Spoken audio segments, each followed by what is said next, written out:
One resolution of the General Assembly of the United Nations designates every April 22nd as the International Day of Mother Earth and invites to observe and raise awareness about it. Within this framework, the Permanent Mission of Ecuador and the Pluri national State of Bolivia hosted this panel at the UN Geneva. The Holy See was part of it. I asked the Nuncio about his approach to the theme on the poster of the event, Mother Earth in its different forms of understanding. We participate at the Holy See with a simple approach, very simple approach, which would be defined that the real responsibility for the environment has a definitive spiritual horizon. Also, St. Francis of Assisi spoke of brother sun and sister or Mother Earth. So poetical expressions, certainly. This is very acceptable, very beautiful. The current world situation encourages us to consider that different yet equally important perspectives are even more intertwined and complementary. Your Excellency, you spoke here about different perspectives, that they are complementary. But when we look at our planet today, it seems that these are actually the cause of conflicts and situations. Yes.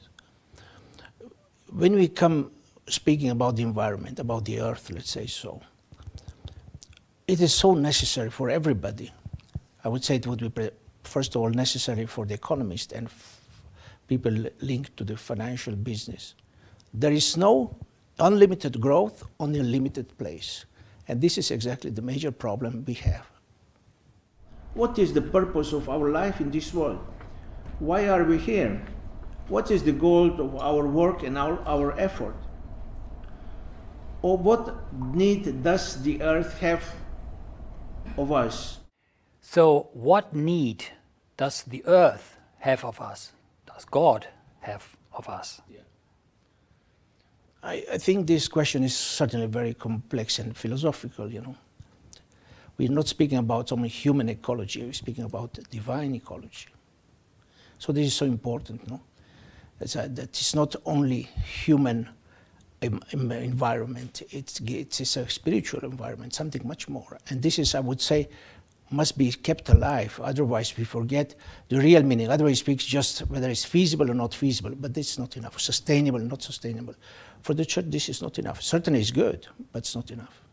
And God created us because He wants us to collaborate with Him. Exactly. It is an interaction. It is an interaction that we do not understand properly, and certainly it's not you cannot simplify something this. It means human being is eternally in the dialogue of responsibility to God, which is a joyous dialogue. This is so very essential, I would say, for every religion also, not only Christian religions, also the other religions.